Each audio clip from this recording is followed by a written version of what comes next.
कार्तिक महीने में शमी की जो पत्ती होती है,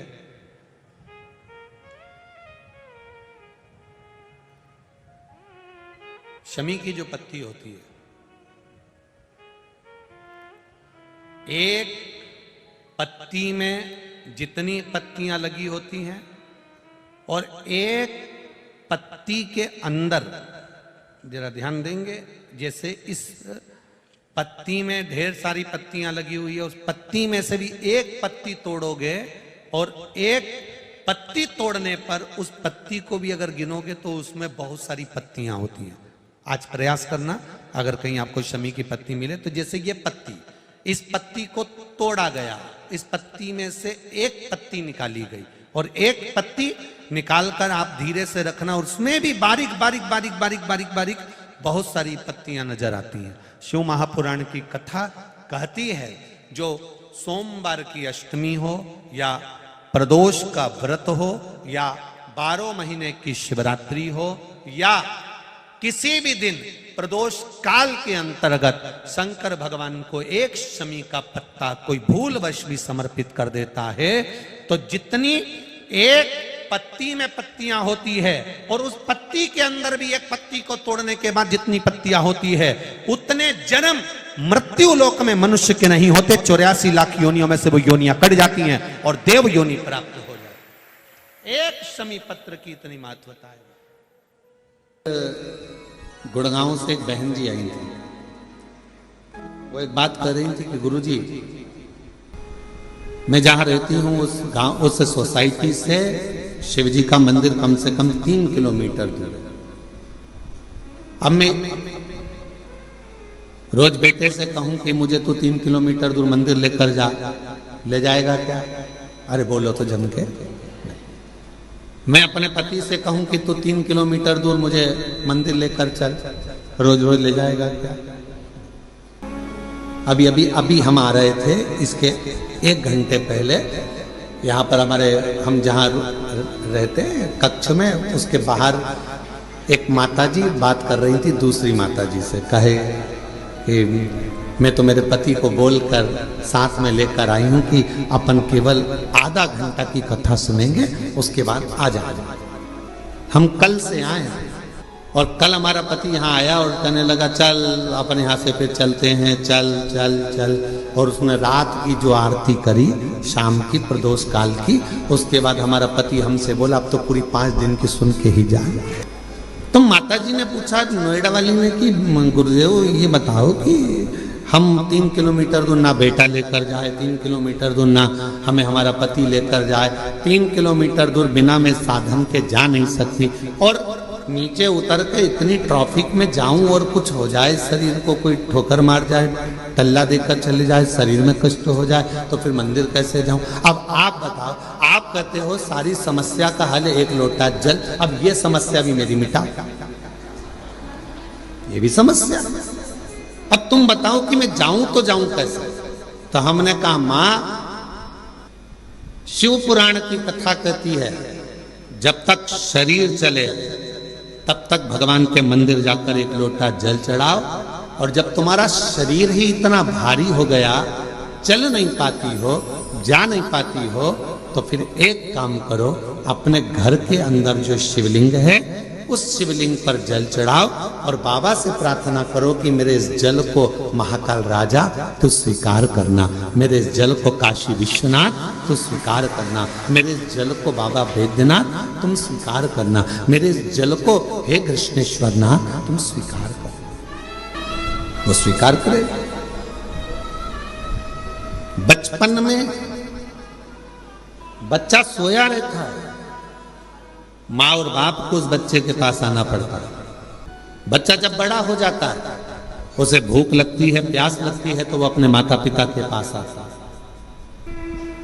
शिव महापुराण की कथा कहती है जब शरीर में कष्ट है, रोग समाहित हो गया, पूरा शरीर शिथिल हो गया, आप मंदिर नहीं जा सकते, तो एक काम करो, घर में जो शिवलिंग है उस पे जल चढ़ाकर आचमन करो, और अगर इतना भी नहीं चल सकते हो तो पलंग पर भी अगर पड़े हुए हो तो मानसिक पूजन करो।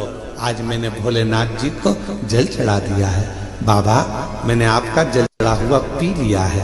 श्री शिवाय नमस्तुभ्यं, श्री शिवाय नमस्तुभ्यं, श्री शिवाय नमस्तुभ्यं, श्री शिवाय नमस्तुभ्यं। बाबा मैंने जल चढ़ा दिया, बाबा मैंने आचमन कर लिया।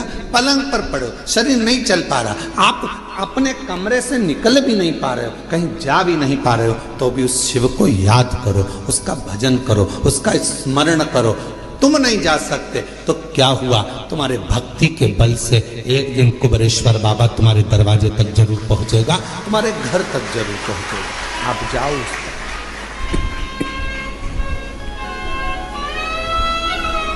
तेरे मंदिर में आना मेरा काम है और मेरी बिगड़ी बनाना तेरा काम। तेरी चौखट तक मैं आ ही गया, मुझे दर्श दिखाना तेरा काम। हम शिव के करीब हमें पहुंचे। जरूरी नहीं कि आप मंदिर तक जाएंगे, जरूरी यह है कि आपका विश्वास, आपकी दृढ़ता, आपकी श्रद्धा, आपका भरोसा एक ना एक दिन मेरे कुबेरेश्वर बाबा को तुम्हारे घर तक लेकर जरूर आएगा, तुम्हारे दरवाजे तक जरूर आएगा। शिव कथा कह रही है। एक बार माँ पार्वती जी भगवान शंकर जी को लेकर अपने पिता हिमालय राज जी से मिलने के लिए गए, और माता पार्वती जी भगवान शिव को लेकर जब अपने पिता हिमालय राज जी से मिलने के लिए गई तो हिमालय राज कहीं गए हुए थे। हिमालय राज वहां पर थे नहीं। पार्वती जी अपनी मां मीनावती के पास पहुंची और मां मीनावती की गोद में सिर रखकर मां पार्वती जी लेट गई। कुछ देरी हुई और कुछ देरी के बाद हिमालय राज आ गए, और हिमालय राज जैसे ही आए तो पार्वती जी उनसे जाकर गले लगे। शिव महापुराण की कथा कहती है, बेटा मां को प्रिय होता है और बेटी बाप को प्रिय होती है। बेटी की प्रियता बाप को, बेटे की प्रियता मां को।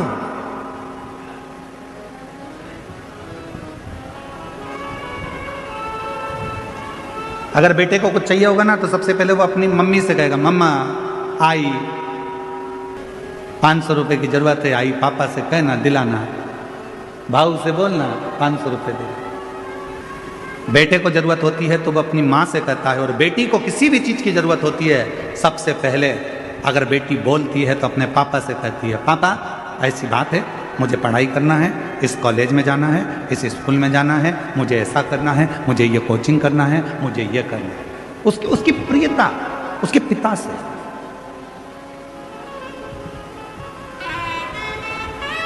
दुनिया के लोग कहते हैं कि बेटी की विदाई में सबसे ज्यादा मां रोती है, पर शिव महापुराण की कथा कहती है कि बेटी की विदाई में सबसे ज्यादा रोता है तो उसका बाप रोता है, उसका पिता।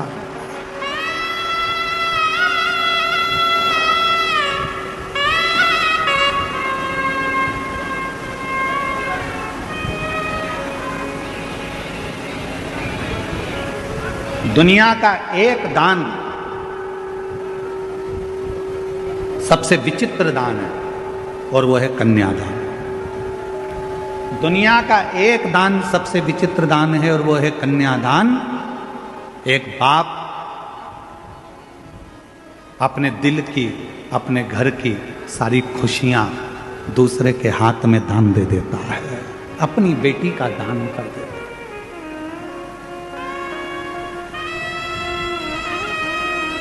दुनिया का सबसे विचित्र दान है कन्यादान, जिसमें एक पिता अपने घर की सारी खुशी एक दूसरे के हाथ में दे देता है।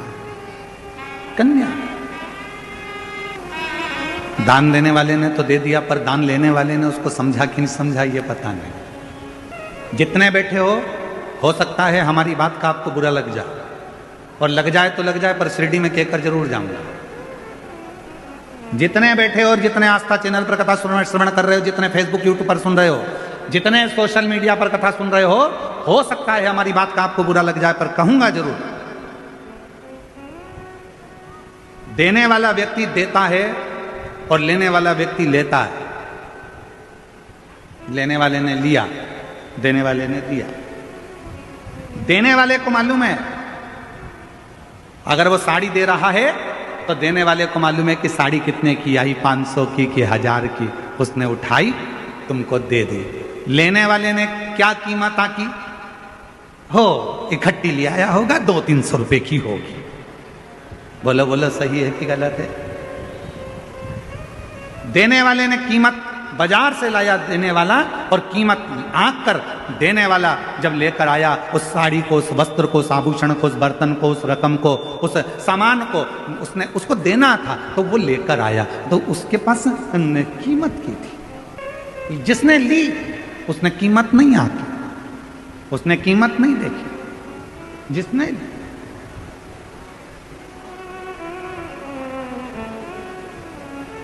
शादी में कौन कौन गया है? किसी की शादी में गए हो कभी? अरे हाथ तो उठाओ जरा। गए हो सब लोग शादी में? अगर शादी में गए होगे तो लिफाफे में पैसे डाले थे? अरे बोलो तो जम के, डाले थे? ठीक है। लिफाफा कितने का आया था? 2 रुपए का? 5 रुपए का? पैसे का तो आया था कि नहीं आया था, ये बताओ पहले तो। 2-5 रुपए का लिफाफा आया होगा, तुमने उसमें 500-1000 रुपए डाले होंगे, पॉकेट में तुमने पैसे डालकर शादी वाले को दिए होंगे। तुमने वो लिफाफा 5 रुपए का खरीदा, सुंदर से सुंदर खरीदा कि अपने रिश्तेदार की शादी है, अच्छा दूंगा। 5 रुपए का लिफाफा खरीदा और तुमने उसमें 1000-2000 रुपए रखकर दिए। अब लेने वाले ने तो केवल अंदर से जो 1100 रुपए थे, 500 रुपए थे, वो निकाले और उस लिफाफे को उठाकर फेंक दिया। उसने उसकी कीमत समझी क्या? उसने उसकी कीमत जानी क्या? देने वाले को मालूम है कि कीमत कितनी है, पर लेने वाला कभी कीमत नहीं जान पाता कि उसको तो लगता है हाओ। तो शिव पुराण की कथा कहती है, दुनिया में सबसे बड़ा विचित्र दान है कन्यादान। एक बाप, एक घर का व्यक्ति अपने घर की सारी खुशियों को, पूरी खुशियों को किसी दूसरे के हाथ में दे देता है। अब लेने वाले के ऊपर निर्भर करता है कि वो कीमत क्या जाने कि एक बाप ने अपनी पूरी खुशियां दे दी, तो तू उसको समझेगा कि नहीं समझेगा? एक लड़की को लेकर जा रहा है, धर्म पत्नी बनाकर लेकर जा रहा है, उसकी कीमत को तू समझेगा कि नहीं समझेगा? ये तेरे ऊपर निर्भर करता है, ये तेरे ऊपर निर्भर करता है।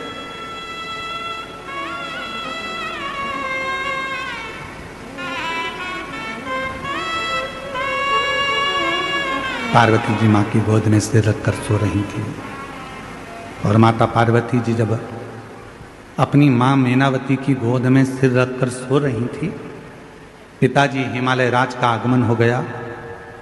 और जैसे ही हिमालय राज का आगमन हुआ तो पार्वती जी दौड़ पड़ी, अपने पिता से गले लगने के लिए दौड़ी। माँ पार्वती गले लगी। पिताजी ने पूछा पार्वती जी से कि तू बहुत दिनों के बाद आई है बेटी, क्या बात है? कैसे आना हुआ? क्यों आई हो? कैसे आई हो? दुनिया में केवल एक बेटी ऐसी होती है जो अपने बाप के चेहरे को देखकर पहचान जाती है कि पापा को तकलीफ क्या। दुनिया में केवल एक बेटी ऐसी होती है जो अपने पापा के, अपने भाऊ के, अपने पिता के चेहरे को देखकर पहचान जाती है, अपने पिता के चेहरे को देखकर पहचान जाती है कि पिता को दुख क्या, तकलीफ क्या, कष्ट क्या।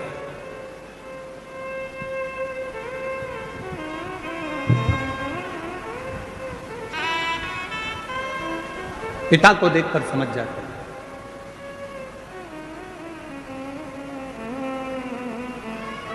एक बेटी का और बाप का संबंध ही ऐसा होता है।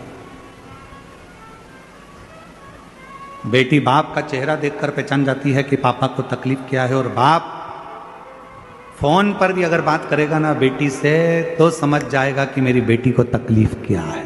ये संबंध है, एक पिता का और पुत्री का संबंध है, एक बाप और बेटी का संबंध है। समझ जाए। बस जैसे एक पिता अपनी बेटी के मुख से शब्द सुनकर समझ जाता है कि इसको तकलीफ क्या है, एक बेटी अपने बाप का चेहरा देखकर समझ जाती है कि तकलीफ क्या है, उसी तरह जब तुम एक लोटा जल लेकर देवाधिदेव महादेव को चढ़ाने के लिए जाते हो, तुम मंदिर की सीढ़ी चढ़ते ही हो, उतनी देर में शंकर भगवान समझ जाते हैं कि मेरी बेटी का दुख क्या है, तकलीफ क्या है, कष्ट, मेरे बेटे को तकलीफ क्या है, मेरे पुत्र को तकलीफ क्या है, मेरी बेटी को तकलीफ क्या है।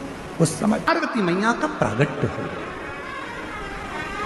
मां जगत जननी जगदम्बा अम्बा पार्वती का प्रागट्य, मां पार्वती जी का प्रागट्य। हिमालय राज की नगरी में आनंद समाहित हो रहा, पूरी नगरी,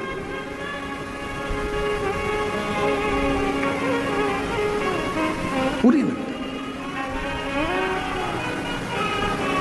सूचना मिल गई भगवान देवाधिदेव महादेव को कि पार्वती जी का प्रागट्य हुआ। सबसे पहला काम भगवान शंकर जी ने एक करा कि पार्वती जी के प्रागट्य पर देवऋषि नारद को पार्वती जी का भाग्य बताने के लिए भेज दिया गया। मेरे ओघड़ रानी ने, मेरे शंभू ने, मेरे त्रिकालदर्शी कैलाशी अविनाशी शंकर भगवान देवऋषि नारद आ गए।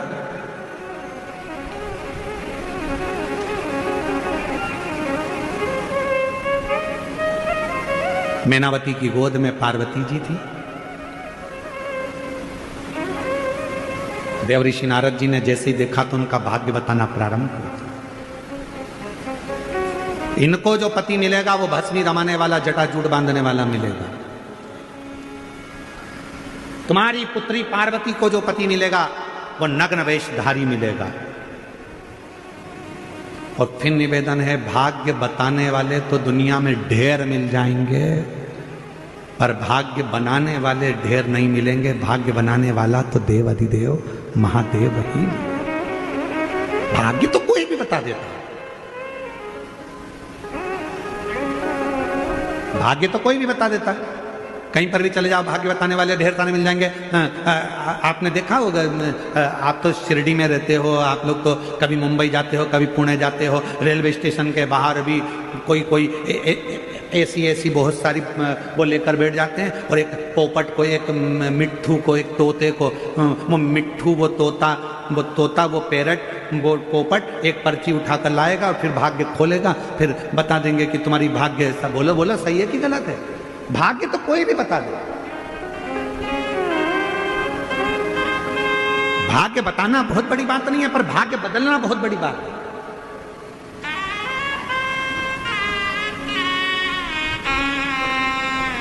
और मेरे देवाधिदेव महादेव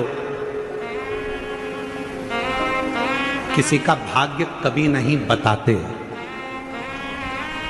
यशोदा जी ने पूछा था, हमारा भाग्य बता दो, तो शिव जी ने मना कर दिया। मां कौशल्या जी ने पूछा था कि राम जी का भाग्य बता दो, तो शिव जी ने मना कर दिया। शंकर भाग्य नहीं बताते, शिव जी का काम है। शंकर भगवान कभी भाग्य नहीं बताएंगे। इसलिए ये व्यासपीठ हमसे कोई पूछे कि हमारा भाग्य बता दो, तो हमको हमारा ही नहीं मालूम, तो हम तुम्हारा क्या खाद बताएं? ये व्यासपीठ भी कभी किसी का भाग्य नहीं बताते।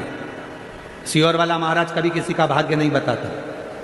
शिव महापुराण की कथा कहती है, शंकर भगवान कभी किसी का भाग्य नहीं बताते, पर शंकर भगवान एक काम करते हैं, एक लोटा जल चढ़ाने वाले का भाग्य बदल देते हैं, भाग्य बना दे। बताने वाले ढेर हो सकते हैं, पर बदलने वाला और बनाने वाला केवल एक शिव ही होता है। केवल बोल बम का नारा है, जम के बोलो जरा, बोल बम का नारा है।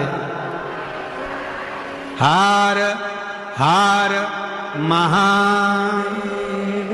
भगवान शिव भाग्य बनाते हैं, भाग्य बदलते हैं, बताते हैं।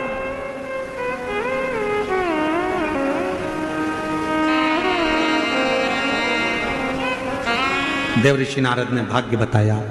पार्वती जी को जो पति मिलेगा वो ऐसा मिलेगा, जटाजूट बांधने वाला, भस्मी रमाने वाला, नग्न वेशधारी। हिमालय राज के मन में आया कि मेरी बेटी की किस्मत ऐसी लिखी, मेरा बेटी का भाग्य ऐसा लिखा।